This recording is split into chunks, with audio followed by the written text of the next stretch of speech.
The crystal chandelier above our family's dining table cast sharp shadows across my brother Marcus's face as he dropped the bombshell with a self-satisfied smirk. I'd come to Sunday dinner at my parents' estate expecting the usual condescension about my hobby investments. But this was different. "What did you just say?" I asked quietly, setting down my fork with deliberate care.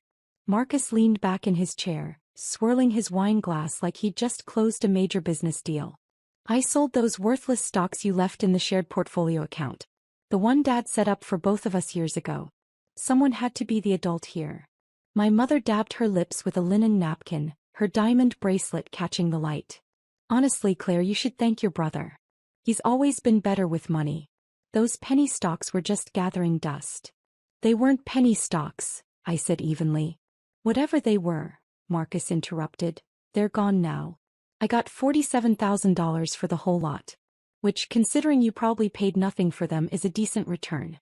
I'm putting the money into my restaurant expansion. At least one of us knows how to build real wealth." My father nodded approvingly from the head of the table, cutting into his prime rib. "Marcus is right. You've been playing around with those investment apps for years, Claire. Your brother has 3 successful restaurants. He knows what he's doing." I took a slow sip of water, processing what I'd just heard. The stocks Marcus had sold weren't just any securities. They were Series G protected federal investment securities, government-backed instruments that I'd been assigned as part of my position. Protected securities, with federal tracking protocols. "When did you sell them?" I asked. "This afternoon," Marcus said proudly. "Found a buyer who didn't ask too many questions. Cash deal. Already deposited." My younger sister Jennifer giggled from across the table. "Claire's face right now. He's so mad. Maybe this will teach you to get a real job instead of pretending to be some kind of financial wizard." "I have a real job," I said quietly. "Oh please," Marcus scoffed. "You work from home doing consulting. That's code for unemployed. Meanwhile, I'm running actual businesses, employing real people making real money. Dad's right. I should have liquidated your position in that account years ago. You clearly don't know what you're doing with investments." My mother reached over and patted my hand with false sympathy. "Darling, maybe this is a blessing. You can finally stop obsessing over those silly stock charts and focus on finding a proper career. Your brother is trying to help you." "Help me," I repeated flatly. "Yes, help you," Marcus said, his voice taking on that patronizing tone he'd perfected since business school. "Look, I know you're upset, but you need to face reality. You're 32 years old, living in that tiny apartment, no husband, no real career. Those stocks were never going anywhere. At least now the money is doing something productive." Jennifer nodded enthusiastically. "Marcus's new restaurant in the business district is going to be amazing. He's putting in a wine cellar that costs more than Claire probably makes in a year." "How much did you say you got for the stocks?" I asked Marcus, keeping my voice level. $47,000. "Why, you want to see the deposit slip?" He pulled out his phone with a flourish. "See? Right there. Deposited at 3:47 p.m. today. The buyer was some investor type, didn't even haggle much. Probably felt sorry for you having such a pathetic portfolio." I studied the screen he showed me. The transaction was real. He'd actually done it. "Who was the buyer?" I asked. Marcus waved dismissively. "Some guy named Peterson. Met him through a business contact. Cash buyer, very discreet. That's how real deals get done, Claire. Not through your little smartphone apps.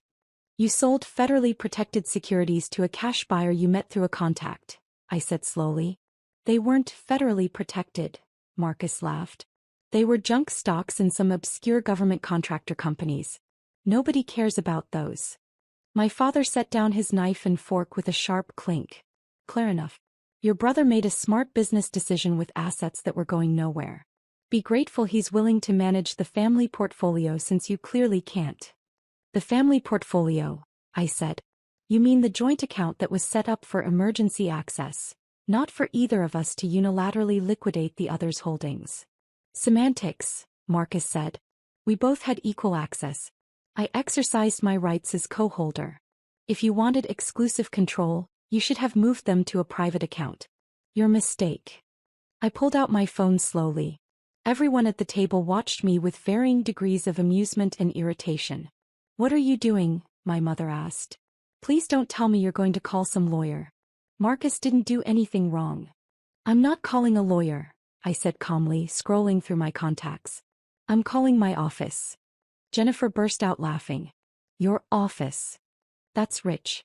What are they going to do? Send a sternly worded email. I found the number and pressed dial. It rang twice before a familiar voice answered. Director Hayes, I said clearly. This is Senior Analyst Thornton. I need to initiate SEC Protocol 7. Authorization code Delta Tango 973. The table went silent. Yes, ma'am, I continued. Full unauthorized sale of protected government securities. Series G classification. $812,000 in tracked federal instruments sold to an unknown cash buyer approximately 3 hours ago. Joint account violation with federal monitoring status. Marcus's face had gone pale. What are you? I held up one finger, still speaking into the phone. Transaction details. Wells Fargo joint account, number ending in 4793. Sold by Marcus Thornton, my brother, to a buyer named Peterson. Cash deposit of $47,000 received at 3:47 p.m. today. I'm at the family residence now. Yes, the Thornton estate in Riverside. My father stood up abruptly.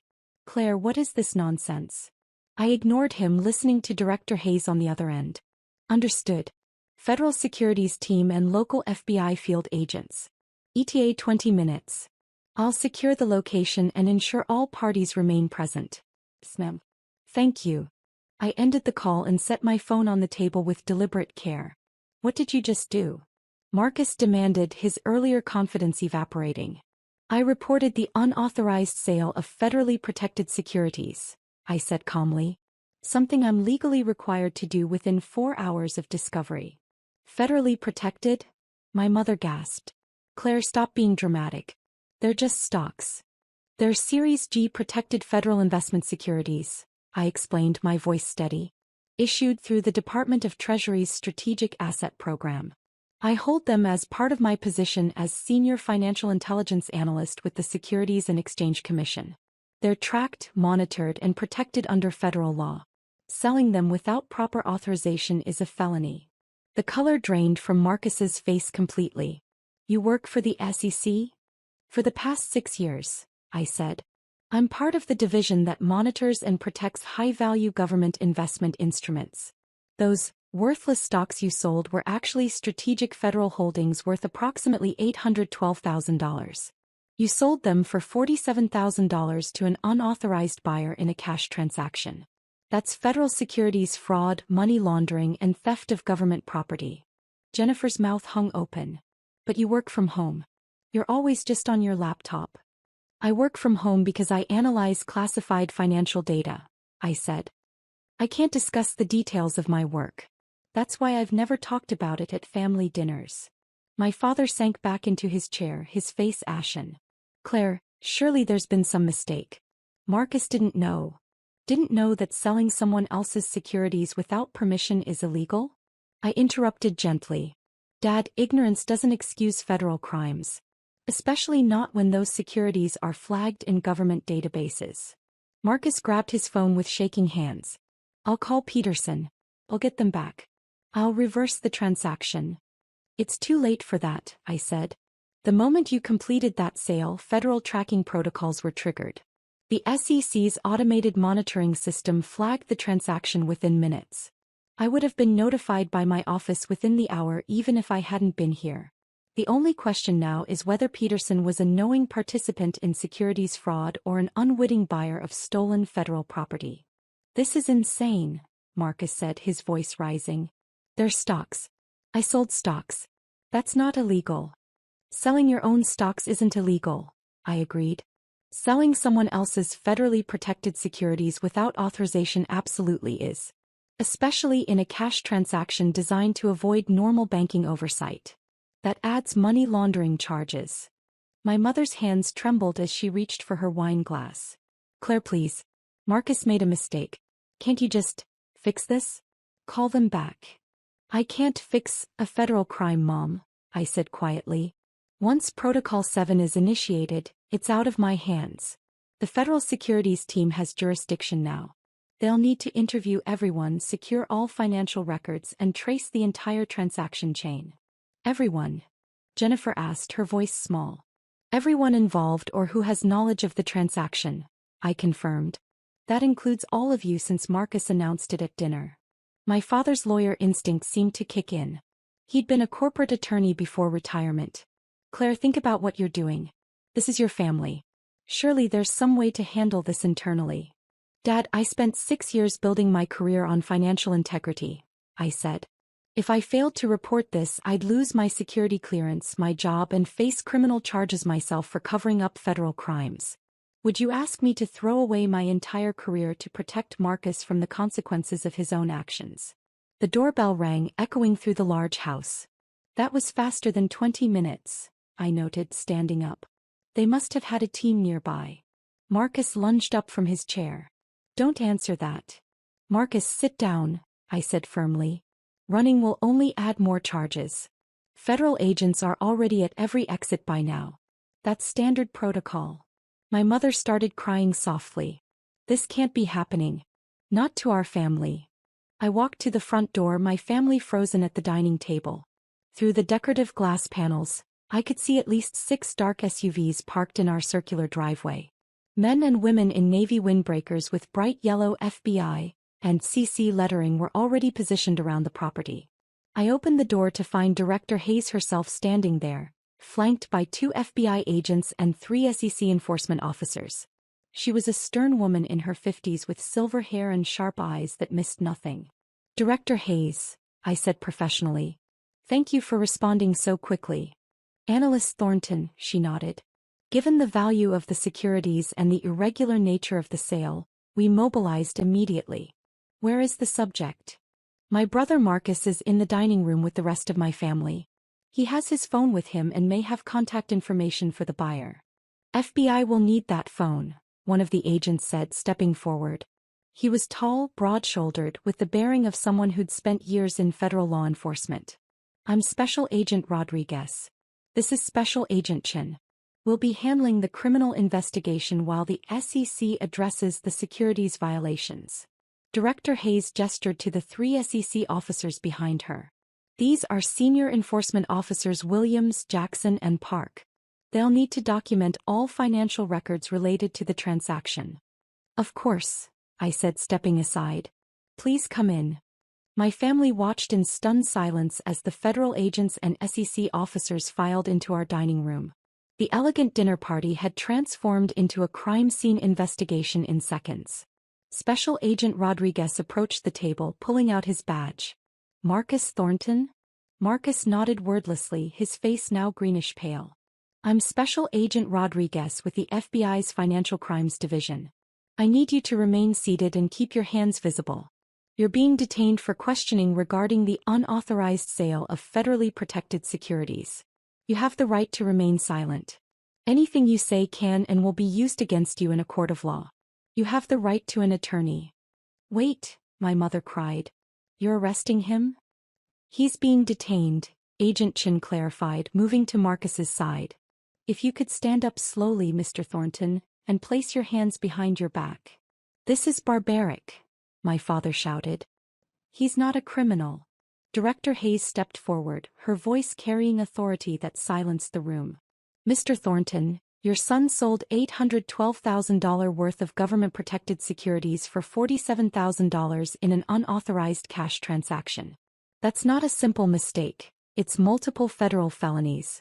The FBI is well within their rights to detain him. Officer Williams approached me with a tablet. Analyst Thornton, I need you to verify the securities in question. I took the tablet, scrolling through the list. These are correct. Series G instruments, all issued through the Strategic Asset Program between 2019 and 2024. Total verified value as of market close today, $812,340. And you had exclusive ownership? Williams asked. Yes. They were placed in a joint access account with my brother for emergency purposes only, but ownership was explicitly mine. All documentation is in my federal personnel file. Marcus was being handcuffed now, tears streaming down his face. Claire, please. I didn't know. I swear I didn't know. Sir, Please stop talking, Agent Rodriguez advised. You really should wait for your attorney. Jennifer was sobbing openly. Claire, how can you let them do this to him? I met her eyes across the table. I'm not doing this to him, Jen. He did this to himself when he decided to steal and sell federal property. Officer Jackson was examining Marcus's phone, which Agent Chin had confiscated. Director Hayes, we have multiple messages here discussing the sale, including one to someone named Peterson confirming, cash only, no paper trail. That's going to be problematic for the defendant. My father's face went from pale to gray. Marcus, you didn't. I just wanted to avoid taxes. Marcus blurted out. Peterson said cash deals were cleaner, less government oversight. Mr. Thornton, stop talking, Agent Rodriguez ordered sharply. You're making this significantly worse. Director Hayes pulled out her own phone, stepping away to make a call. I could hear her speaking quietly. Yes, sir. We have the perpetrator in custody. The buyer's identity is confirmed as Jonathan Peterson. Running him through databases now. Given the deliberate structure to avoid oversight, we're looking at knowing securities fraud, not just negligent handling. Officer Park approached my parents. Mr. and Mrs. Thornton, I need to ask you some questions about your knowledge of these securities and the joint account structure. We didn't know anything, my mother insisted. We just thought Claire had some small investments. We had no idea they were government property. But you were present when your son announced he'd sold them? Park asked, typing notes on his tablet. Yes, but... And neither of you questioned the legality of him selling his sister's property without her consent? My father found his voice. We assumed the joint account meant joint ownership. That both our children had equal rights to manage the assets. Officer Park nodded, making notes. That's a common misconception, but it doesn't excuse facilitating the transaction by failing to question it. We're not facilitating anything, my father protested. Agent Chin returned from the foyer. Director Hayes, we have the financial forensics team pulling up now. They'll need access to all computers and financial records in the house. My mother gasped. You're searching our home? We have a warrant being processed as we speak, Agent Rodriguez confirmed. Given the nature of the crime and the possibility of additional unauthorized transactions, we need to examine all financial records. It's standard procedure in federal securities cases. Marcus was being led toward the door, still in handcuffs. Claire, he called desperately. Claire, please. I'll pay it back. I'll give you every penny. I stood up, meeting his eyes. Marcus, you can't pay back $812,000. You sold it for $47,000. Even if you could, it wouldn't matter. These weren't my personal stocks, they're federally protected instruments. You didn't just steal from me. You stole from the United States government. But I'm your brother, he said, his voice breaking. And I'm a federal analyst who swore an oath to uphold the law, I replied quietly. I couldn't protect you even if I wanted to. And honestly, Marcus, after years of you dismissing my career, mocking my work, and treating me like a failure, I don't want to. Agent Rodriguez guided Marcus out the front door. Through the windows, I could see him being placed in one of the SUVs. Director Hayes approached me, her expression professional but not unkind. Analyst Thornton, you'll need to come to the field office tomorrow to give a complete statement. This will likely be a complex case. I understand, ma'am, I said. I should tell you, she continued, lowering her voice slightly, that your handling of this situation was textbook perfect. You reported immediately, you didn't interfere with the suspect, and you secured the scene. Your performance review is going to reflect this very positively. Thank you, Director. She glanced at my stunned family. I know this isn't easy. Federal cases involving family members never are. My family made it easy, I said quietly. They've spent years telling me my work was worthless. Maybe now they'll understand what I actually do. Officer Williams approached with more questions about the account structure, the securities origin, and my security clearance level. I answered everything professionally, providing documentation from my phone when needed. 3 more vehicles arrived. The financial forensics team. They were methodical and thorough, requesting access to my father's home office, my mother's computer, and any shared financial documents. My parents complied numbly, still in shock. Jennifer huddled in a corner, crying and texting frantically. Officer Park quietly confiscated her phone as well. I'm sorry, miss, but if you've communicated about this transaction with your brother, those messages are evidence. I just texted him that Claire was being uptight about the stocks. Jennifer protested. That's not evidence of anything. It establishes knowledge and coordination, Park explained. We'll need to examine the full conversation history. My father finally collapsed back into his chair at the head of the table, his expensive dinner congealing on fine china plates. Claire, what's going to happen to your brother? I sat down across from him, my own dinner untouched. That depends on several factors. The value of the securities means it's definitely a felony charge. The structured cash transaction adds money laundering implications. If Peterson knew they were protected securities, they'll both face conspiracy charges. Marcus is looking at probably 5 to 10 years in federal prison, plus massive fines. My mother made a choking sound. Prison. Federal prison. Mom, he stole almost $1 million in government property and tried to hide the transaction, I said gently. Did you think there wouldn't be serious consequences? But he's successful, she said weakly. He has restaurants. He's respected in the community. That might actually make it worse, I said. The prosecution will argue that a successful businessman should have known better. It shows knowing intent rather than desperate circumstances. Officer Jackson approached the table. Director Hayes, we've located Peterson. Local FBI is bringing him in now. Preliminary investigation shows he's a known buyer of questionable securities. He's been on our watch list for 18 months. Director Hayes's expression hardened. So this wasn't an innocent transaction. He knew exactly what he was buying. Appears that way, ma'am. Which means Mr. Marcus Thornton either knew or should have known he was dealing with someone who specializes in illegal securities transactions. My father put his head in his hands. How did this happen? How did we not know what you do, Claire? You never asked, I said simply. Every Sunday dinner for 6 years, you asked Marcus about his restaurants, Jennifer about her social media following, but you never once asked me about my actual work. You assumed because I work from home and don't talk about it that it must be insignificant. You could have told us, Jennifer said accusingly. I'm not allowed to discuss classified work, I replied. My security clearance requires discretion. But I tried to tell you I had a serious career.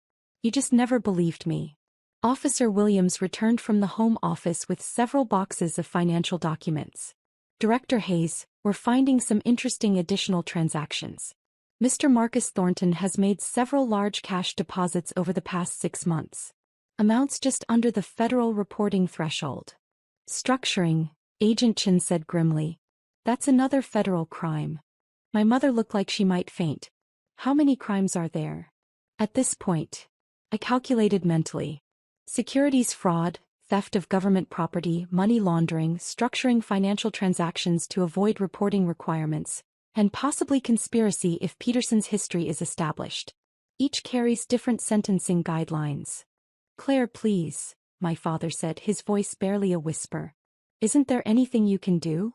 I looked at the man who'd spent my entire adult life dismissing my achievements, favoring my brother's flashy success over my quiet competence.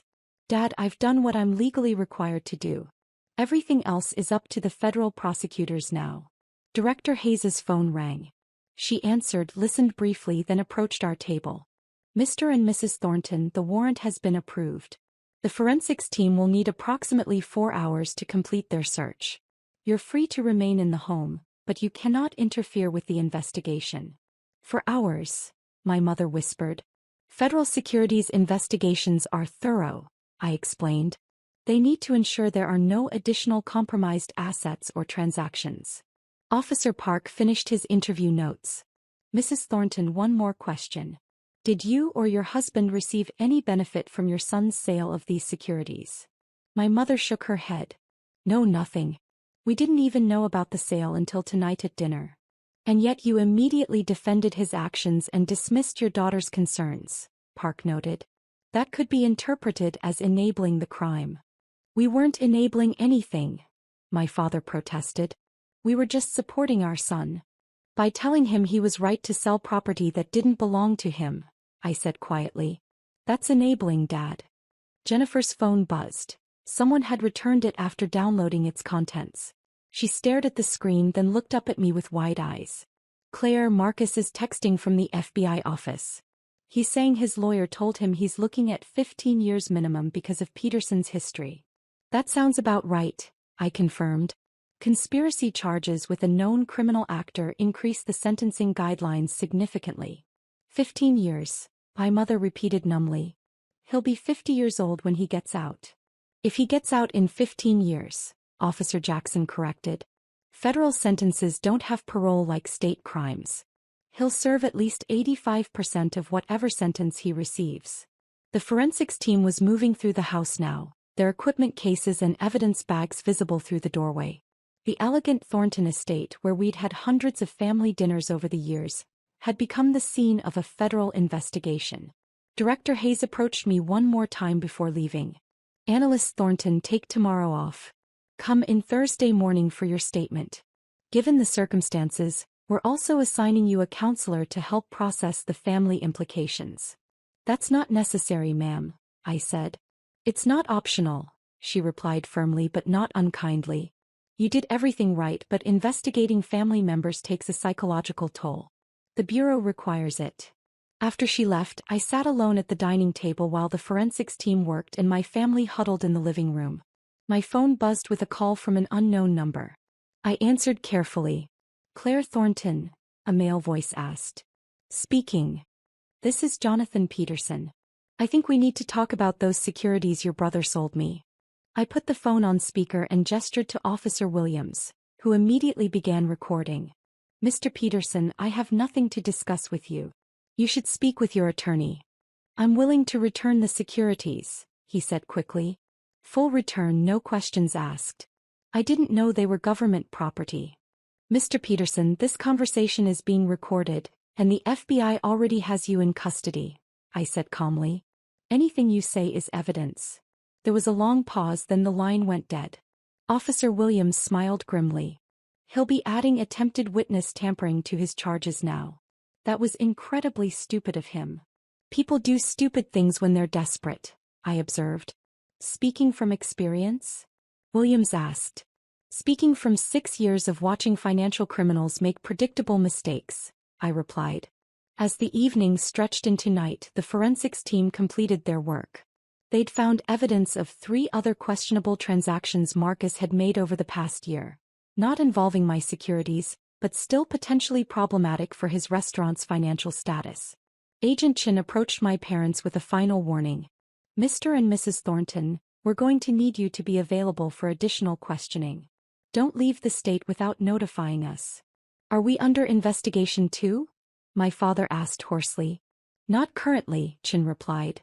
But depending on what we find in your son's financial records, that could change.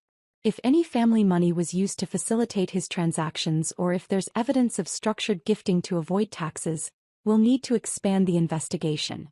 After the federal agents finally left, taking boxes of evidence and leaving behind business cards and case numbers, my family sat in stunned silence in their ransacked home office. I stood up, collecting my coat and bag. You're leaving? My mother asked incredulously. After everything that just happened? Yes, I said simply. I have work tomorrow. Despite what you've always thought, I have a very demanding career.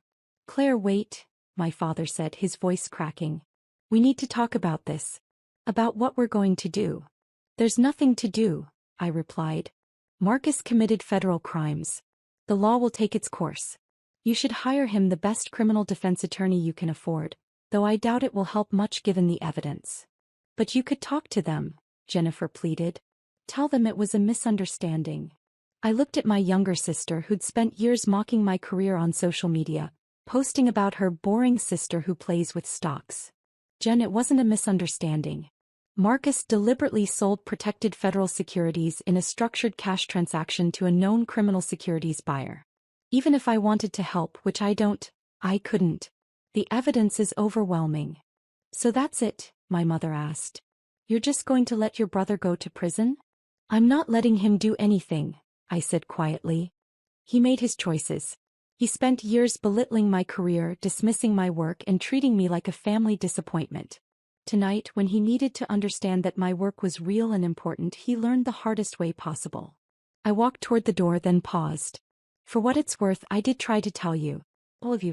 I tried to explain that my work mattered, that I had responsibilities, that I was building something meaningful. But you were so convinced that visible success was the only success that mattered.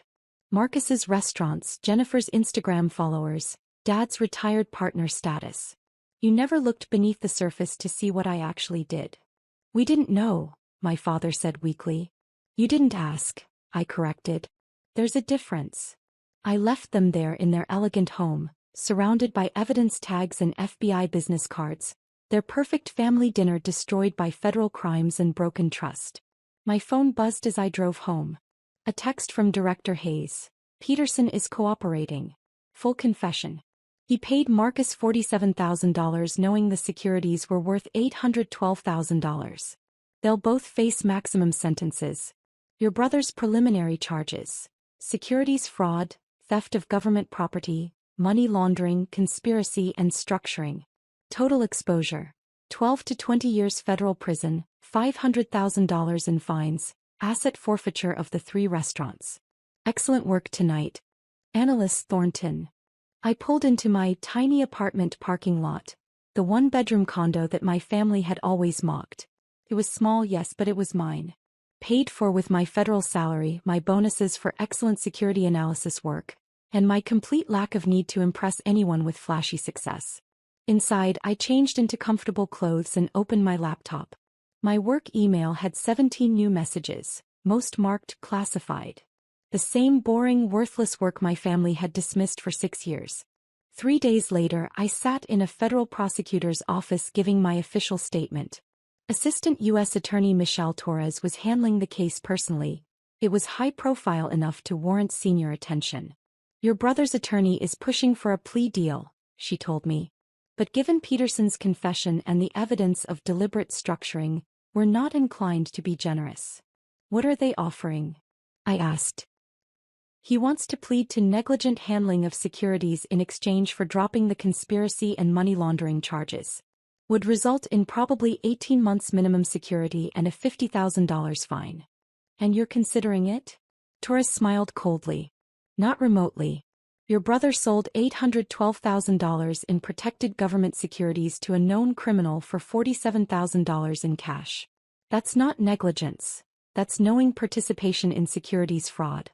We're offering him one deal. Plead guilty to all charges, cooperate fully, and will recommend the lower end of sentencing guidelines. 12 years instead of 20. Will he take it?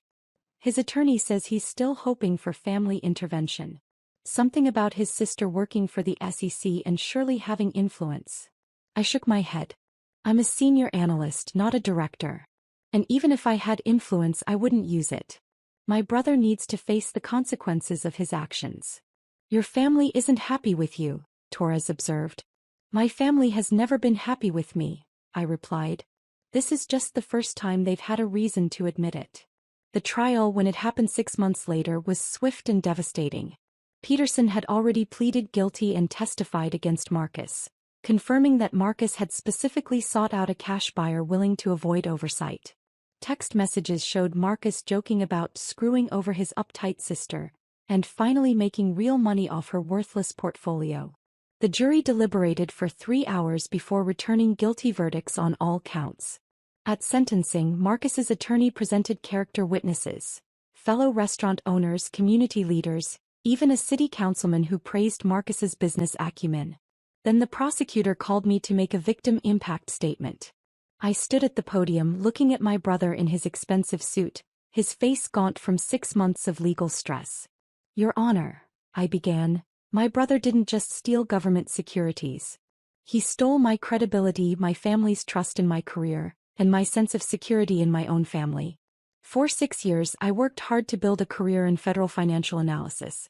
It's demanding, often classified work that I couldn't discuss at family dinners. Instead of respecting my privacy and trusting that I knew what I was doing, my family dismissed me as a failure. When Marcus sold those securities, he did it believing I was too powerless and too incompetent to stop him. He was wrong. The government takes securities fraud very seriously, as he's now learning. I hope during his incarceration he has time to reflect on the fact that quiet competence is often more powerful than flashy success. I don't forgive him. I don't feel sorry for him.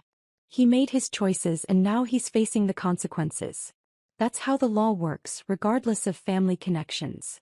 The judge sentenced Marcus to 14 years in federal prison, $450,000 in fines, and forfeiture of all 3 restaurants to cover the financial damages. Peterson received 12 years for his cooperation. My parents had to sell their estate to help cover Marcus's fines and legal fees. Jennifer's social media following tanked when the story went viral. Influencer's brother convicted in federal securities fraud wasn't the kind of attention she wanted. I got promoted 6 months after the trial. Senior analyst to supervisory analyst with a team of my own and higher security clearance. My work on the case. My immediate reporting, my cooperation with investigators, my professional handling of a difficult family situation, became a training example at the SEC Academy. At my promotion dinner, Director Hayes raised a glass to Analyst Thornton, who proved that integrity matters more than family politics. I thought about Marcus in federal prison, my parents in their downsized condo, Jennifer's abandoned influencer dreams. I thought about all those Sunday dinners where they dismissed my career, mocked my work, and treated me like the family failure. To doing the right thing, I said quietly, even when it costs everything. My phone buzzed with a message from an unknown number. Against my better judgment, I checked it. It was from Marcus, using someone's contraband phone in federal prison. I hope you're happy. You destroyed our family. I deleted it without responding. I hadn't destroyed our family. I'd simply revealed what it had always been. A hierarchy of visible success that valued appearance over substance, flash over competence, and loyalty over legality. They taught me I was worthless. I taught them that even worthless people can have $812,000 in protected federal securities. The lesson had cost them everything. But it had cost me nothing I actually valued.